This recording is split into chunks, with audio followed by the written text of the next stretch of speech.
Polémica ha generado la decisión del Tribunal Supremo Electoral de aprobar un reglamento que busca limitar los foros, debates y entrevistas de los candidatos. De eso hablaremos esta noche con la etiqueta SF Debates, pero antes los dejo con la nota del día. Debido al rechazo que generó el Acuerdo 99-2019 del TSE, que creó el reglamento de entrevistas, debates y foros, el Pleno de Magistrados analiza modificar el documento. La magistrada María Eugenia Mijangos explicó que el reglamento fue elaborado por asesores y no por la unidad de medios, y que se revisará para determinar si contiene alguna ilegalidad. Únicamente lo que se está velando es porque haya equidad en estos debates y que todos los partidos políticos, todas las organizaciones políticas tengan la oportunidad de acceder a ser entrevistados y a participar en debates. Sin embargo, nosotros estamos con la buena disposición, de todas formas, de revisarlo, naturalmente teniendo en cuenta nuestro mandato de ente rector en esa materia, y cuidadosamente vamos a ver si realmente habría alguna violación. El Pleno de Magistrados se reunirá este martes para tomar una decisión respecto al reglamento, mientras más sectores se suman al rechazo y piden que se derogue el acuerdo por considerarlo inconstitucional. Viola severamente el derecho de los ciudadanos de ser informados. Con esto, lo que estamos haciendo es teniendo que decir cómo le vamos a preguntar, cuántas preguntas se le van a hacer, cómo se le van a hacer, se le tienen que hacer a todos, están decidiendo los formatos, deben ser autorizados. No está bien, simplemente no está bien, y de verdad, en resumen, este acuerdo debe ser derogado inmediatamente. Tendrían que tratar de circunscribirse a lo que la ley electoral les ha mandado con las reformas del 2016. Es decir, sí tienen que hacer una regulación de los estudios de opinión, sí tienen que verificar el tema de la propaganda electoral, ver que no haya propaganda anticipada, ver que se ajuste a los contenidos del plan de medios. Lo más sano para el TSE es derogarlo y circunscribirse a las otras áreas que ya tienen en proceso de implementación. Termina siendo un acuerdo altamente restrictivo, y si lo contextualizamos, vemos de que el producto de las reformas ha limitado tremendamente el acceso a medios, y el escenario de los debates y las entrevistas pues son herramientas que tienen los votantes para poder acceder a la información de los diferentes partidos, sus candidatos y sus planes. Entre otras acciones, el Movimiento Cívico Nacional presentó un amparo en la Corte Suprema de Justicia en contra del reglamento, y la Procuraduría de los Derechos Humanos emitió un comunicado exhortando a los magistrados a derogar el reglamento por considerar que genera conflicto con el artículo 35 de la Constitución Política. Por una Guatemala en paz, Dulce Rivera y Luis Ajche. Bienvenidos a Sin Filtro, noche de lunes. Comenzamos la semana con la etiqueta SF Debates, este reglamento que se conoció durante el fin de semana y que generó polémica. Un reglamento que busca pues regular los foros, debates y entrevistas de los candidatos a elección popular. ¿Qué nos dice esta normativa que ahora está en análisis y también ante la expectativa de ya pocos días para que inicie de lleno la campaña electoral? Para profundizar en este tema tenemos en el estudio a Franco Martínez Montt, politólogo. Muy buenas noches. Buenas noches. Nos acompaña Renzo Rosal, analista político. Muy buenas noches, Renzo. Buenas noches. De este lado, nuestro analista Estuardo Zapeta. Buenas noches. Buenas noches. Y también José Carlos Sanabria, analista político de Así Es. Muy buenas noches, José Carlos. Muchas bien, buenas noches. Bueno, tenemos casa llena, ya estamos a una semana de que inicie de lleno la campaña electoral. Y lo ocurrido el fin de semana en los entretelones de este reglamento que busca pues normar los foros, los debates de los candidatos, pues generó mucha controversia. Comencemos por acá. ¿Por qué la polémica de esta norma, Franco? Yo creo que en primer lugar porque es bastante restrictiva al ejercicio de un derecho constitucional que es la libertad de emisión del pensamiento. La Convención de Derechos Humanos, el Pacto de San José, también establece la libertad de prensa y el Pacto de Derechos Económicos, Sociales y Políticos. Pero más a ello hay que entender también el contexto. El mismo Tribunal Supremo Electoral está en un marco de reingeniería institucional bajo la implementación de las reformas 2016 a la ley electoral y los reglamentos, y me parece que hay una buena voluntad en términos de generar una estructura metodológica, técnica, de cómo regular entrevistas, debates, foros públicos entre los diferentes candidatos, pero me parece que es bastante absolutista en términos de que limita ese ejercicio no solamente a medios de comunicación social, sino también a cualquier otro tipo de ciudadano que pueda interpelar para conocer la oferta política el ideario político, los principios y la forma de abordar esas problemáticas de país que está planteando el reglamento. Una buena intención que puede en algunos momentos malinterpretarse o se puede utilizar de una manera que pudiese limitar el ejercicio de los medios para acceder a los candidatos, Franz. Creo que sí. Además hay que tomar en cuenta que, digamos que en Guatemala existe un proceso bastante desequilibrado en ese sentido, pero que ciertos medios han sido los que han, digamos, contribuido a crear ese escenario desigual en el acceso de ciertos partidos, de ciertos candidatos. En otro proceso me refiero, no necesariamente en el 2019. Así que llevar a cabo una normativa que busque aplicar el principio de igualdad en términos genéricos a todos los medios de comunicación, pero que cuyo origen probablemente esté orientado más a unos medios que a otros, me parece que termina siendo una acción, digamos, desproporcionada, un mal entendimiento entre la relación, que yo creo que habría que tener mucho más cuidado del principio de igualdad, el principio de equidad, que son dos principios distintos, y además el tema de, obviamente, el derecho constitucional de libertad de expresión. Entonces, yo creo que hay una confusión en la cual me siento que el Pleno de Magistrados cayó en una trampa. Digamos que una iniciativa que de pronto se le generaron de pronto algunas motivaciones que no pudieron medir adecuadamente y que nos encontramos hoy en un momento complicado. El Pleno de Magistrados se reúne mañana y ya la magistrada Eugenia Mijangos hablaba de la necesidad de analizar, profundizar, repensar ese reglamento.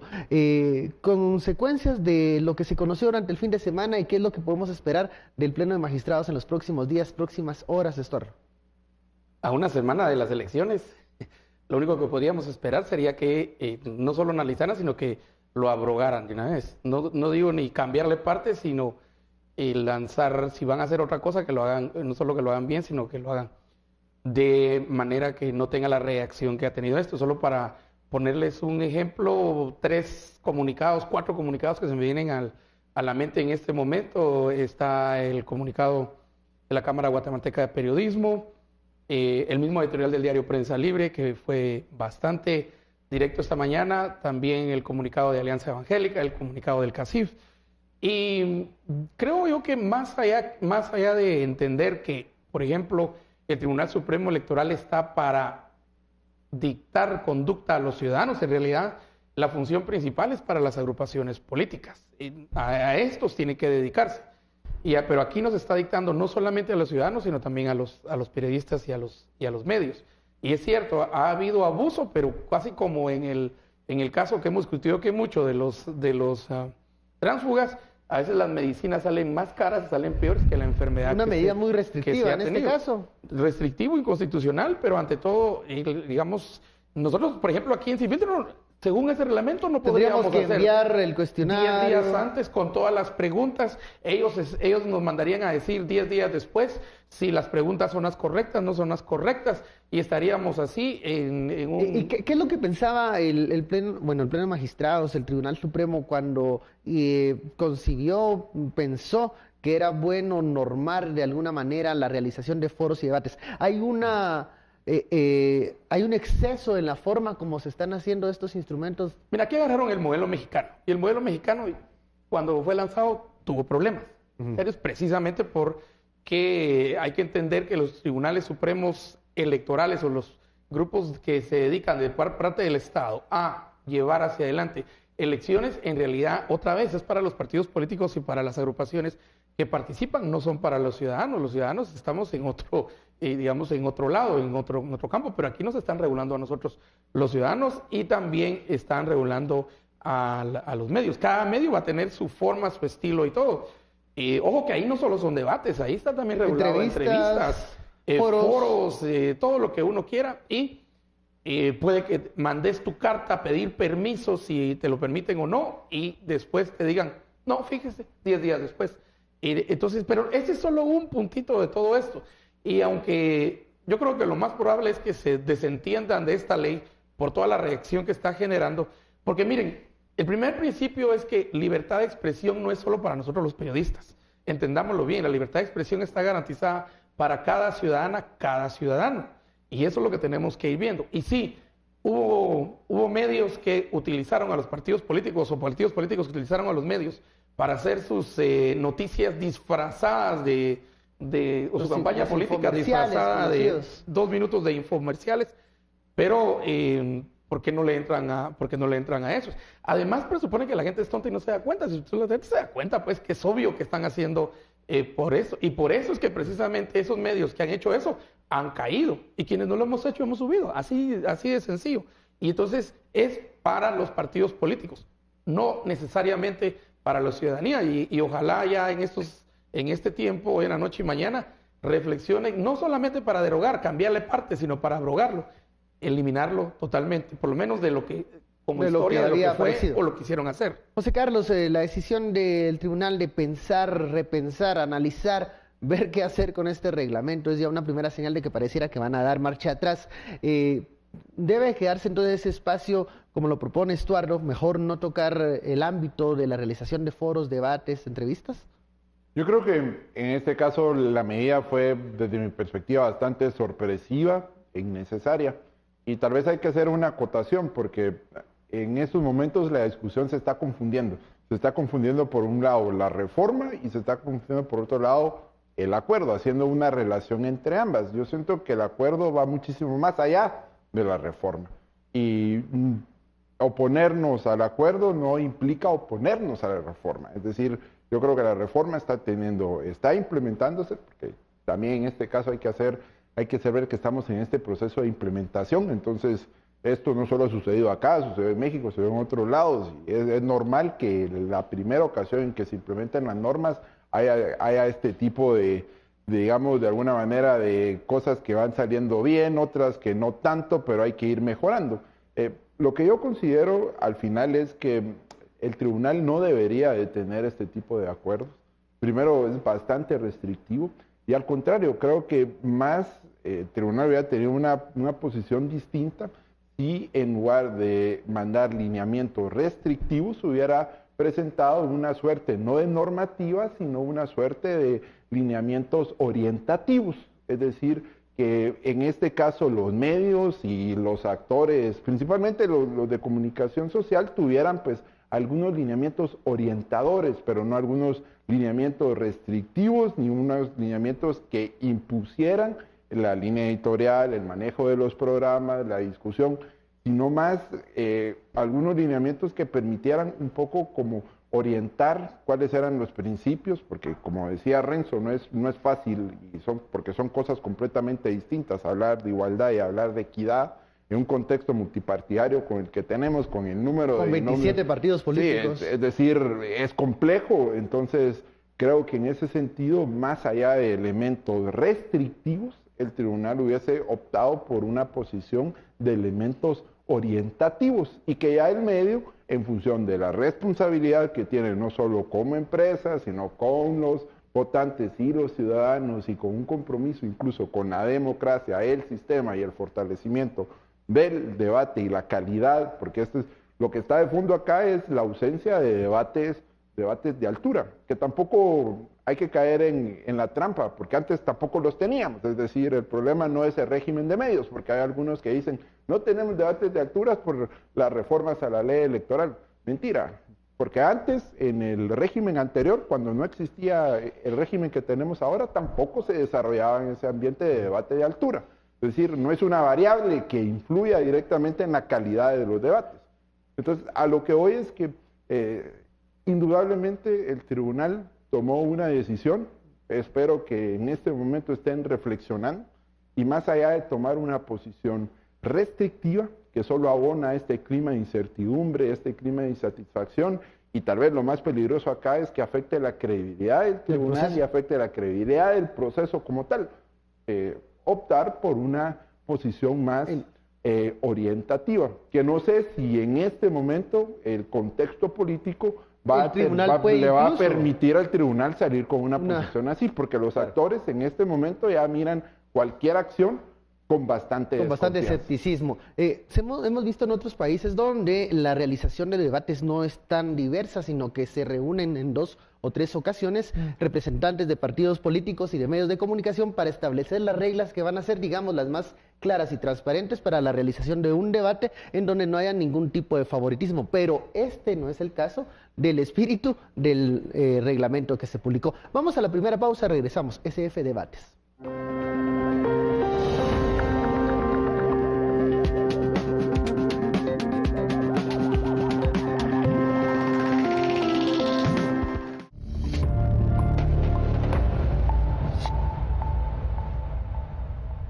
Continuamos en Sin Filtro SF Debates. Esta mañana, ya en el Tribunal Supremo Electoral, fueron citados los secretarios generales de las agrupaciones políticas para firmar un pacto de no agresión. Entre los argumentos de los que no llegaron 9 de ellos, pues argumentaron este reglamento que regula los foros, debates y entrevistas, entre otras cosas, como justificación para no acudir a esta firma del pacto de no agresión. ¿Qué podemos ver luego de esta ausencia de 9 partidos políticos que dicen no a firmar este acto simbólico, pero que no están ellos con la intención de signar ese documento?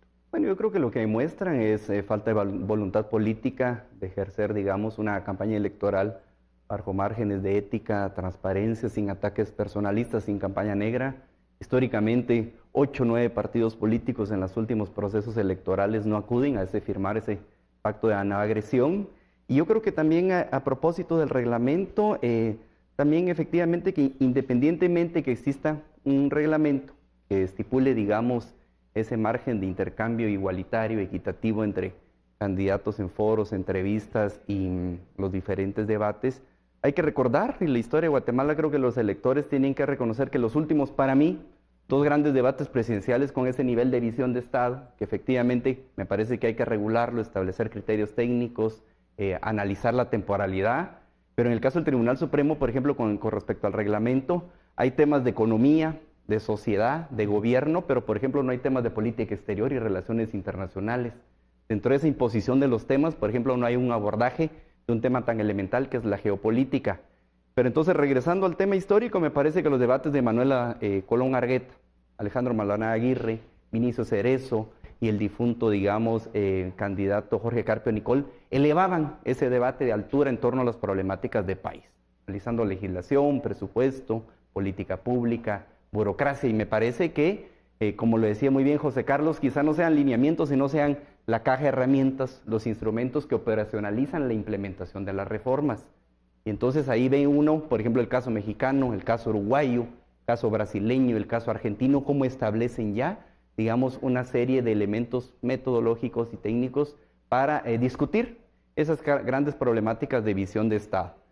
Creo que en términos generales el reglamento va muy aparejado, digamos, a la discusión de tener un documento ético donde los partidos se comprometen a no generar campaña negra, pero fundamentalmente creo que lo que estamos viendo en esta ausencia de 9 partidos políticos es falta de voluntad política, pero sobre todo también falta de comprensión de la coyuntura actual que vive la realidad política del país. Me parece que hay que sentarse, lograr acuerdos y generar, sobre todo en este marco, creo yo, posibilidad de política pública de Estado en el mediano plazo. ¿Era previsible la ausencia de estos partidos políticos a esta firma del pacto de no agresión, en donde se justificó, entre otras cosas, las limitantes que presentaba este reglamento, pero también otras agrupaciones políticas se quejaban del trato que están dando el Tribunal Supremo Electoral a uno o a X o Y candidato? Renzo. En principio me parece que yo diría que de pronto la coyuntura no fue la más afortunada, pero en cualquier caso, que un partido, en este caso 8, le hayan dado la espalda a la posibilidad, porque no hay que ver el tema del acuerdo político como darle la espalda al tribunal, sino darle la espalda a la sociedad, es darle la espalda a lo necesario que es el proceso electoral, es darse la espalda y es el reconocimiento que ellos son un tipo de partidos políticos que en la práctica son otra cosa. Digamos, pueden ser estructuras, digamos, de cualquier naturaleza, pero que no los podemos llamar como partidos. Sí me parece realmente lamentable, fuera de lugar, y que hoy por hoy no solamente no se hagan presentes esos 8 o 9 partidos, sino que encima de todo argumenten que no fueron como en una acción, digámoslo así, de venganza por el tema del Acuerdo 99 de 2019. Eso me parece que es relacionar peras y manzanas. Dos cosas que no van. Insisto, creo que en la naturaleza del acuerdo político, indistintamente de que en muchas ocasiones en Guatemala han sido cuestiones de orden declarativa, que en la práctica sí han habido agresiones entre partidos y que se han incumplido los acuerdos. Esta es una nueva oportunidad que vale la pena como sociedad, como país, y ellos como supuestamente representantes de diversas expresiones político-programáticas no debieron haber asistido la totalidad de partidos. Entonces me parece que es una, insisto, es una afrenta, es una... digamos, ¿algo que nos prepara también al tono de la campaña? Yo creo que sí. Que además, digamos, ahora, dado que va a ser una campaña electoral que va a comenzar en pocos días, el periodo de propaganda electoral, que además va a ser muy fuerte, porque va a ser en 3 meses, con 27, 28 partidos, con 4,000 y pico candidatos, etcétera, etcétera, va a tener mucho mayores niveles de volatilidad. Entonces, solamente lo que nos están diciendo esos 8 o 9 partidos, en resumen, es que ellos van a ser los primeros que en la práctica van a salir y que van a probablemente, ojalá me equivoque, digamos, violentar y mostrarse además no tanto protagónicos en positivo, sino agresivos. Pero lo que están diciendo es no voy, manifiesto un argumento que no tiene ninguna consistencia, pero encima de todo no voy porque mi práctica política va a ser distinta. Va a ser, digamos, como de mucho cuestionamiento, de agresión, etcétera. Insisto, creo que ese es el tono que estos partidos nos están marcando. Y ahí creo yo que es un mal indicio para un periodo de propaganda que está a la vuelta de la esquina. Un periodo de propaganda, campaña que se anticipa bastante intenso. Estos 9 partidos políticos se están adelantando a ponerse los guantes, Estuardo. Los guantes ya los tienen puestos, ¿verdad? Que empiece y que suene la campana el lunes. Digo, el lunes a las 12 de la noche. Y creo que los más interesados, no solamente... A mí me parece hasta inconsistente el argumento que no voy porque tienen este reglamento. Pues precisamente porque tienen ese reglamento es que más interesados deberían de estar. Porque aquí los más afectados, dado el contexto político, son los mismos partidos políticos. Porque, vamos a ver, ¿qué quiere un partido político a partir del lunes en adelante? Lo han hecho ahorita y algunos ya hasta se adelantaron con campaña. Pero bueno, ¿qué quieren los partidos políticos? Que su muñeca y su muñeco sean vistos. Así como que si fuera procesión sacarlo, y entre más medios hay mejor porque tienen mayor cobertura. Ellos no deberían estar interesados en que para siquiera poder filmarlos había que pedir permiso. Entrevistarlos ya no digamos. Tener un debate, imposible. O tener un foro, a saber si se puede. Entonces, estos deberían ser los más interesados. Con no llegar, no firmar y decir no lo hago por esto y por las razones que pusieron. Por ahí estaba leyendo un comunicado del Partido Unionista que no fue, pero ellos fueron por otras razones, que no llegaron a firmar ese pacto. Y las razones que sean por las que no hayan llegado, es interesante entender que los partidos con esta normativa son los más afectados y son los que más deberían estar debatiendo, discutiendo, preguntando por qué se lanzó una ley mordaza. Eso realmente es lo que deberían estar haciendo los partidos. Pero de plano ya están listos con los guantes porque como que este reglamento no les interesa, siendo los más afectados. Afectados nosotros también los ciudadanos, por supuesto, pero más afectados los partidos políticos, que en estos 90 días son los que más quieren que los miremos, que los filmemos y todo esto. Pero por el otro lado también hay un efecto para mí interesante. Miren, pactos de caballeros, después les cambiaron caballeros y damas, pactos de no agresión, como se llamaban, siempre, todas las elecciones han habido. Solo lo firman y a la vuelta de la esquina del Palacio, porque antes el último creo que lo firmaron ahí enfrente del Palacio. ¿Era? Solo dieron la vuelta al Palacio y ya se estaban agarrando 2 grupos de 2 partidos ahí a la vuelta del Palacio. Entonces, estos parecen la OPEP, estos parecen la Unión Europea. Una cosa dicen y ¡plá! Hacen otra cosa a la vuelta. Entonces no lo van a hacer, pero por lo menos por el show, pero por lo menos por la apariencia, por guardar la apariencia, si no hay otra razón. Estos debieron haber llegado, pero no llegaron. Pero dice mucho también de quiénes son, y lo que hay que tener es quiénes son los 8 que no llegaron. No tanto la razón por la que no llegaron, sino simplemente que no llegaron. Porque yo creo que tenían una oportunidad. Y aquí la oportunidad, lo único que hicieron es empezar a hundirse, y el lunes creo que va a ser muy interesante porque son los primeros que se van a brincar. a la medianoche. Entonces, bueno, en realidad no es a la medianoche, en realidad hasta que el CIDI les diga a qué horas pueden salir, es que pueden salir, porque el CIDI determina el sistema integrado de distribución igualitaria, que es el que da la publicidad y todo del Tribunal Supremo Electoral, es el que les va a decir a qué horas, cómo, dónde y cuándo, porque es el que repartió en términos generales la publicidad. Entonces no es que puedan salir a la medianoche, ellos solo pueden salir cuando el CIDI les diga, Jule Nerón, entonces Jule Canelo, y salen todos corriendo. Y no van a salir todos al mismo tiempo, van a salir por regiones. Entonces esto es como el CIDI lo va a hacer. Sí, emocionante va a estar ese día. Esto va a estar alegre. Desde las 12 hay que estar con las cámaras encendidas para estar grabando. José Carlos, la ausencia de este grupo de partidos políticos al acto del pacto de no agresión, las razones en el ambiente, está el reglamento que no cayó en gracia para varios sectores. ¿Qué opinas de estas ausencias? Bueno, son lamentables. Ya me han antecedido básicamente enfocando en que el acuerdo busca que exista pues prácticas apegadas a la ética, que se desarrollen y se implementen principios y valores democráticos en la campaña. Pero no solo el pacto ético no solo habla de campaña, no solo habla de mensajes, no solo habla de violencia y no agresiones. Hay un aspecto que está ahí en el pacto y que invitaría tanto a los partidos como a ustedes que nos está viendo en este momento que también lo lea y lo incluya en el análisis, es el hecho de que también el pacto, los partidos que lo firmaron se comprometen a cumplir con la normativa de control y fiscalización de los recursos que los partidos van a utilizar en campaña. Entonces esto es interesante porque si nosotros vemos, en este momento tenemos a varios partidos políticos y a varios candidatos acusados de financiamiento electoral no registrado o ilícito. Y dejemos los señalamientos o las investigaciones que ya están en proceso, dejémoslo por un lado. El impacto, evaluemos el impacto que ha tenido para la democracia, y ahí invitaría a usted, ciudadano que nos está viendo en este momento, que evalúe el impacto que ha tenido para la democracia, para la independencia de los partidos políticos, para la estabilidad y la institucionalidad, y lo que ha generado en corrupción y en todas estas prácticas que aún debilitan el sistema guatemalteco, y el impacto que ha tenido que los partidos políticos no cumplan, o pongámoslo así, incumplan la normativa de control y fiscalización. Entonces, a mí me llama muchísimo la atención que muchos de los mensajes están concentrados en si se acusan, si hay campaña negra, si no hay campaña negra, si uno dice una cosa del otro y así sucesivamente.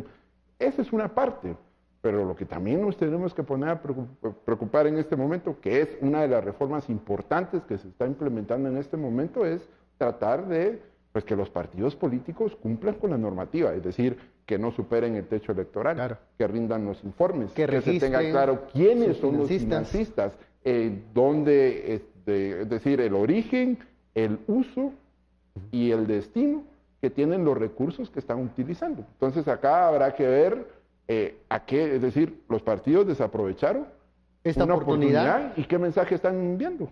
Para comprometerse públicamente al cumplimiento de esas normativas. Bueno, vamos a la pausa, regresamos, la etiqueta SF Debates.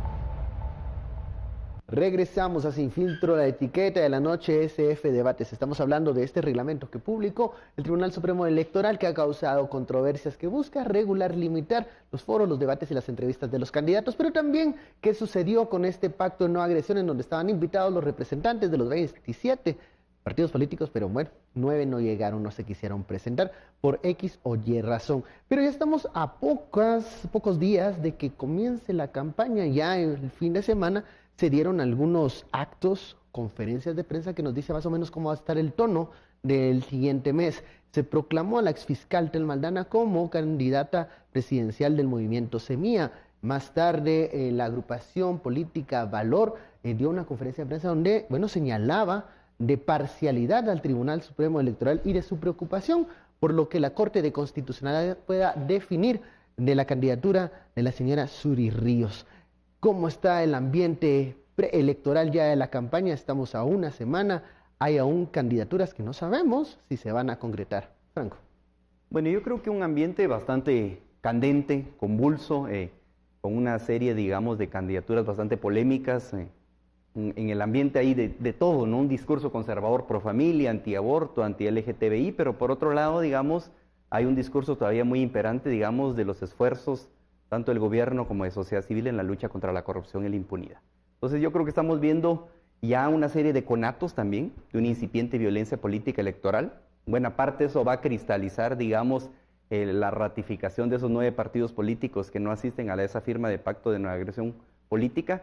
Pero en buena medida creo que vemos también un contexto electoral, una campaña donde efectivamente todavía hay mucho vacío en términos de esa perfilando la oferta política. Y yo creo que como la ciudadanía, en los programas de gobierno, una es ver cuáles son los temas, la oferta, cómo se va a abordar, pero la otra es cómo se va a financiar, establecer el costeo, cuánto va a representar en términos del erario nacional del presupuesto, abordar cierto tipo de problemática. Por ejemplo, el tema de la desnutrición crónica infantil. Pero la otra creo que vemos en la campaña electoral, vamos a ver efectivamente una serie de agresiones entre diferentes partidos políticos, vamos a ver también una serie de reveses a candidatos que quieran optar a cargos de elección popular, diputaciones, binomios presidenciales, candidaturas a alcalde. Habrá que ver efectivamente cómo se va a ir midiendo, con qué tipo de criterios, por ejemplo, el carácter de los tránsfugas, muchos candidatos, sobre todo en el Congreso de la República, que van a una reelección en la curul, cómo se va a medir, con qué tipo de criterios técnicos, políticos, ojalá no ideológicos, ojalá no judicializables en términos de comprender, digamos, esa naturaleza. La otra creo que va a ser una campaña electoral, pero yo, mucho más austera en términos, digamos, de las millonadas que han históricamente apalancado, digamos, el financiamiento de las campañas políticas. Lo que sí vamos a ver es mucho camuflaje en términos de cómo se va a ir generando, digamos, aún en estos 7 días que nos restan una campaña electoral anticipada.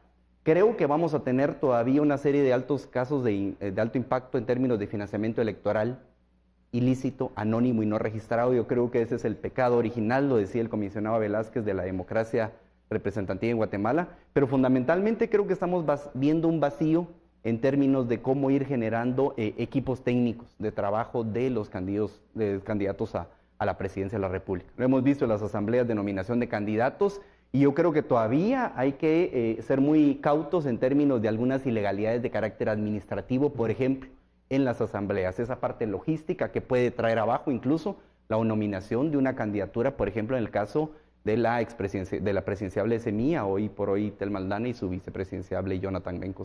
Se habla mucho de eso, también se habla de, hoy se le retira la inmunidad al alcalde de Villanueva, Edwin Escobar. Entonces, no sabemos al final quiénes se van a presentar en la boleta, existe esta incertidumbre. La semana pasada veíamos a Leopoldo Guerra en esa silla caliente en el Congreso de la República, donde todos los diputados unieron fuerzas para cuestionar el criterio que está utilizando el registro de ciudadanos para no permitir la inscripción de los tránsfugas. Renzo.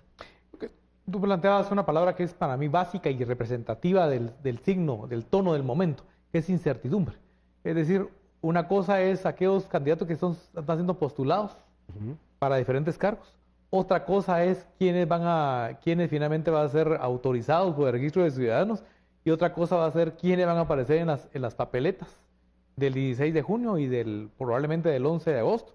Y otra cosa es quiénes van a tomar posesión en enero de 2020. Es decir, todo eso es tan solo parte de esos signos de la incertidumbre. Al día de hoy, digamos, tenemos el caso ya de casi que 2 binomios presidenciales que han sido virtualmente descartados. El de Mauricio Radford por el Partido Fuerza y el de Edwin Escobar por Prosperidad Ciudadana, que no se ha dado, pero que probablemente por ahí va, digamos, ese rumbo. Esto está sucediendo, también el tema de los tránsfugas que se ha hecho mención acá. La semana pasada, sobre la base no del convencimiento del órgano electoral, sino sobre la base de mucha presión, evidentemente ya salieron 5 de los tránsfugas, pero la lista es más grande. Es mucho más grande. Y evidentemente esos mismos personajes ya han presentado e irán presentando recursos porque están queriendo regresar por sus fueros. Es decir, el día de hoy uno de los 5 tránsfugas ya presentó documentos de descargo, digamos así, para buscar finalmente quedar inscrito. Esos signos entre judicialización, incertidumbre y además de pronto un tanto endeble el papel del órgano electoral, me parece que es una combinación, una ecuación no deseable. Lo que hoy necesitamos, creo yo, a pocos días del inicio de ya lo que hablamos de periodo de propaganda, es que volvamos otra vez a un terreno, ojalá, de certeza, de certidumbre, en donde el órgano electoral realmente marque las pautas y donde, en definitiva, el estreno, yo subrayo aquí lo que plantea el licenciado José Carlos Sanabria en el segmento anterior, el estreno, la puesta en vigencia de las reformas a la ley electoral en general, pueda ser realmente un estreno en las mejores condiciones posibles. Me parece que hoy podemos caer en el distractor de considerar que todo lo que está pasando es culpa de esas reformas electorales, y me parece que ahí hay que tomar una clara distancia.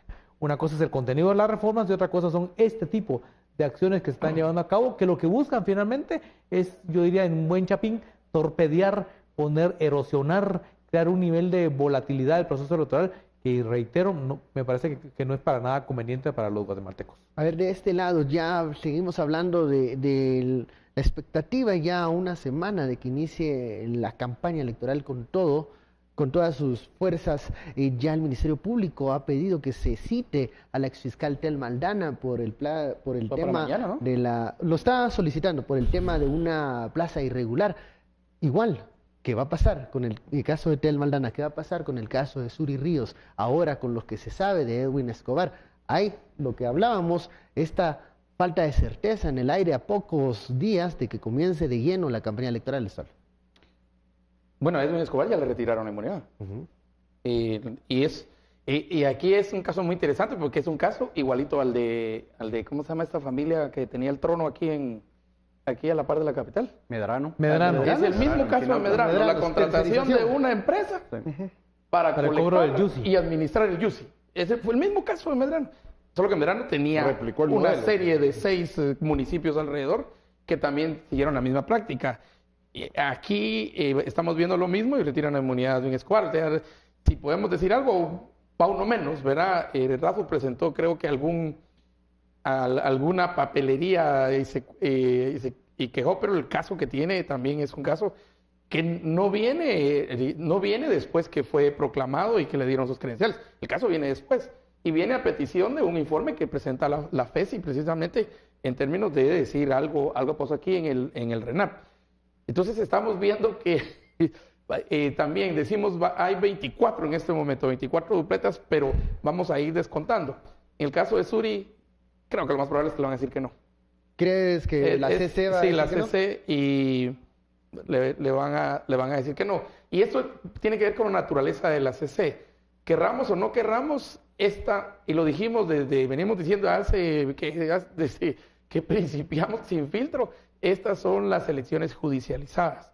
Las que no quisiéramos que fueran judicializadas, las que en todo caso deberían ganarse en las urnas y con el voto, no en los tribunales ni en las cortes, pero en tribunales y en las cortes es donde se está llevando ya la campaña, la anticampaña y todo este proceso. Y yo no sé si eso le hace bien o no le hace bien a lo que tenemos, pero como que todos lo estamos llevando a cortes y luego a la Suprema y luego las cosas van a subir a la CC. Para muchos que ya miran a la CC, de aquí al lunes ya no les da tiempo de nada. Ya no les da tiempo absolutamente de nada porque todavía tendrían que tener una respuesta, luego lanzarlo. Es positiva, negativa, es una ratificación, luego lanzarlo a la Suprema en lo que entra, la Suprema responde, en lo que responde lo elevan a la CC. ¿Qué tanto cambiaría el panorama una salida de una candidatura como la de Suri Ríos o Telma Aldana en estos momentos? Suri tendría que esperar qué va a decir CC, y yo creo que CC en mucho para estarse tranquilos va a tomar decisiones después del lunes o a partir del lunes, ya cuando primero los tiempos pasaron para cualquier inscripción y segundo cuando muchas de las decisiones que tienen que tomar pierden la carne, pierden la materia. Sí van a tomar la decisión y todo eso, pero no van a ser ya, ahí ya es como dar una medicina tarde, que si el enfermo ya se murió pero llegó la medicina, ¿verdad? Entonces esa es una posibilidad. Y yo creo que ese es el cuadro. Porque empezar a decidir ahorita lo único que podría generar es un ambiente mayor de crisis. Primero lo del Tribunal Supremo Electoral y esta cosa de comunicación en la ley Mordaza. Luego, cosas que no estuvieron claras. De hecho, los mismos partidos se quejaron de todo lo que no fue claro en este proceso para los la gente que llevaba los partidos políticos llevaba las preguntas, si era enero, y no les decían cómo se iba a hacer, por ejemplo, cómo se van a llevar las cuentas según un partido político. Hablabas precisamente del dinero ahora ya no es dinero ilícito no o ilegítimo, sino no registrado. Principiemos por cuánto costaron las asambleas. Silencio total, ¿verdad? Asambleas son caras. Además se traen a un montón de gente de todos lados, por lo menos 20 gente tienen que traer banderas, bus y todo el rollo. ¿Cuánto cuesta eso? ¿Cuánto cuesta eso? Está registrado, porque sería bueno que todos los ciudadanos tuviésemos acceso al sistema y decir, en asamblea gastó 500,000, 350,000, en transporte tanto, en chuchitos tanto, en sándwiches tanto, porque según la normativa todo eso hay que ponerlo. Repartió carteritas de fósforos, bueno, tanto. Eso es lo que, digamos, quisiera, y eso era lo que se tenía en mente en términos y en nombre de la transparencia. Pero el lunes va a estar interesante porque vamos a la caballada. Vamos a la pausa, luego viene José Carlos Sanabria. Seguimos hablando de esto ya solo una semana de que entre la campaña electoral y cómo está el escenario con estas decisiones que ha tomado tanto el Tribunal Supremo Electoral, lo que se espera en la CC y qué va a pasar con el resto de los binomios. Volvemos, SF Debates.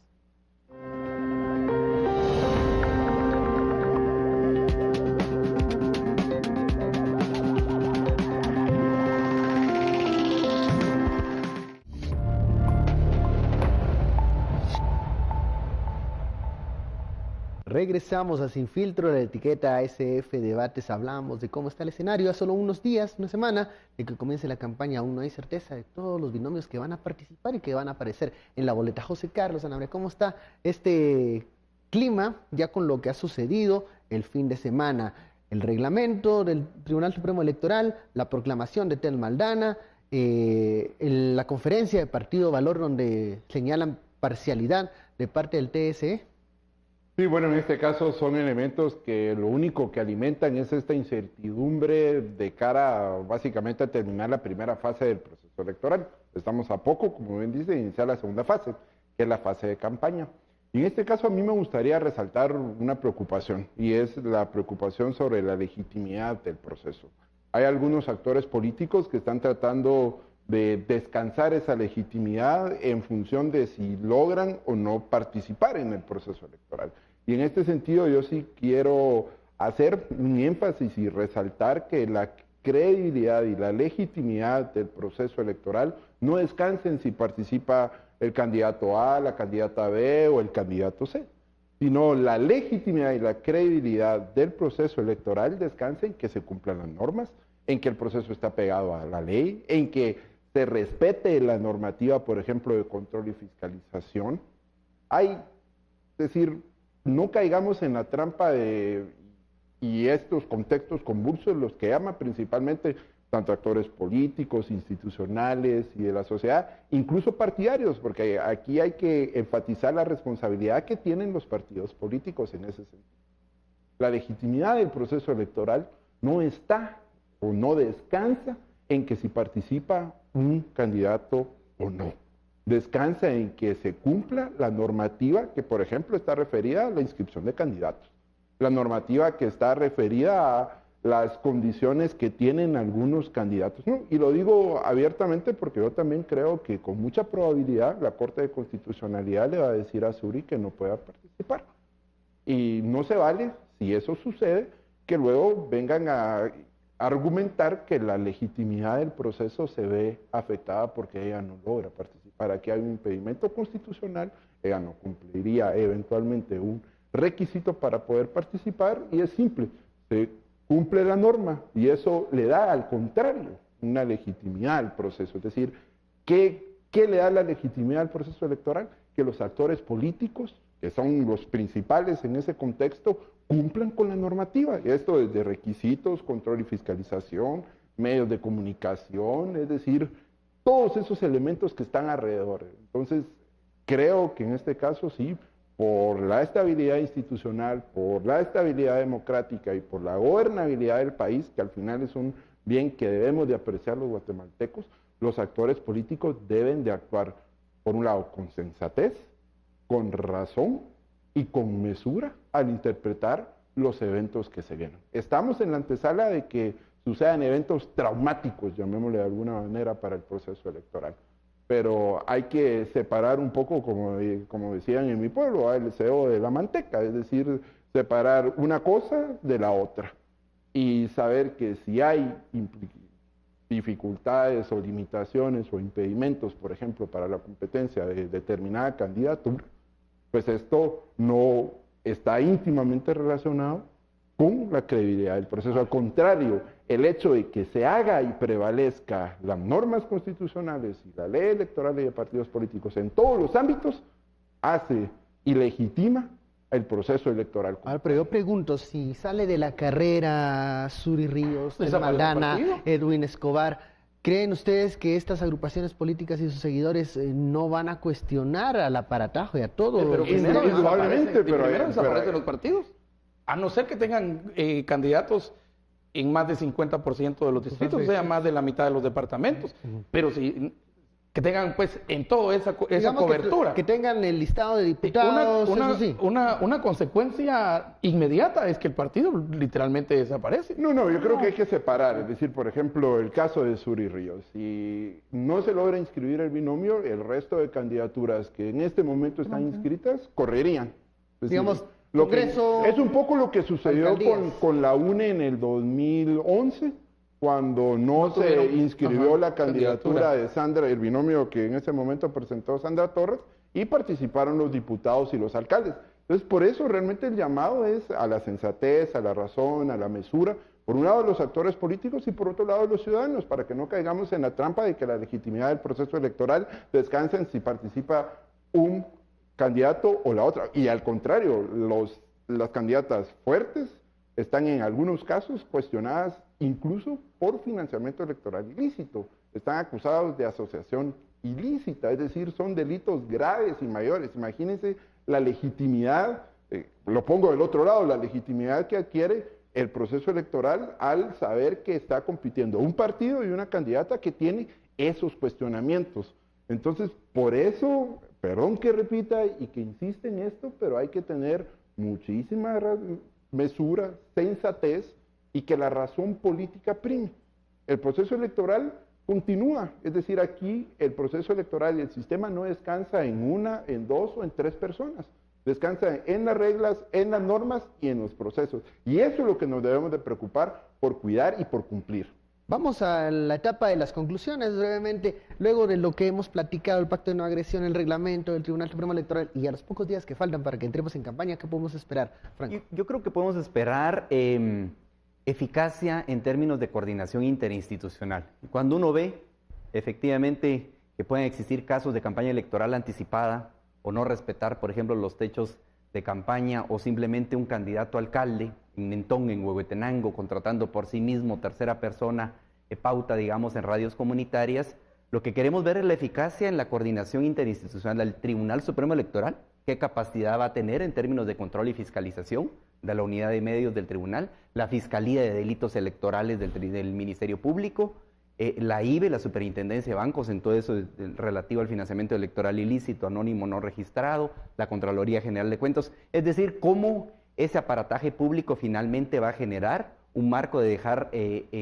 eficacia en términos de la impunidad electoral, pero sobre todo también acceso de justicia equitativo en términos de la pauta electoral. La segunda es que como ciudadanía, digamos más allá de los partidos, más allá del tribunal, debemos demandar debates de altura. Yo creo que el tribunal ya hizo un pequeño esfuerzo técnico, establece tiempos, temas, establece fundamentalmente algún tipo de criterios, incluso establece un perfil meritocrático del moderador de los debates, foros, entrevistas, pero creo que la ciudadanía debe demandar en conjunto con tanques de pensamiento, con universidades y con medios de comunicación que se aborden esas problemáticas de país, que establezca de dónde se va a financiar del gasto público ese tipo de problemática y sobre todo dar a conocer cuáles son los equipos de trabajo. La última conclusión es que creo que hacer realidad lo que establece el 113 constitucionalidad y 113 constitucional, idoneidad, capacidad y honradez en los diferentes cargos de elección popular, léase concejales, síndicos, alcaldes, diputados, parlacén y el binomio presidencial. Entonces yo creo que es el respeto al Estado de Derecho y sobre todo, digamos, la aplicación de un plan piloto de legislación electoral. ¿Qué va a pasar, por ejemplo, en términos de cómo regular que no hayan ilegalidades o fraude en términos del voto en el extranjero, por ejemplo. Un tema. Renzo, conclusiones. Yo diría que estamos viendo, creo que cada vez con más claridad, yo diría los elementos diferenciadores de los partidos políticos. Un grupo de partidos políticos que son como los que yo denominaría los necios, los empecinados en que se mantengan en el mismo estado de condiciones de los últimos 30, 40 años. Está un segundo grupo que yo denominaría los reciclados, que son algunos que tienen pautas que intentan venderse de una forma, aunque por dentro tienen otro tipo de ingredientes.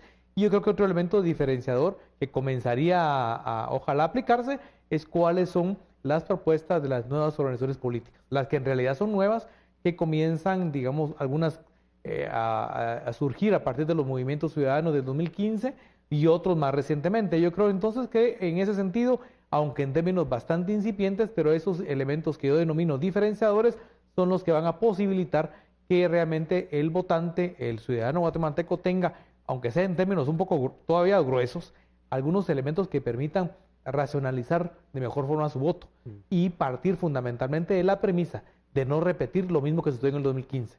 En el 2015 tuvimos un momento de oportunidad, de casi esperanzador, etcétera, etcétera, pero la elección que se llevó a cabo en ese momento y que ahora estamos pagando una factura enormemente como país.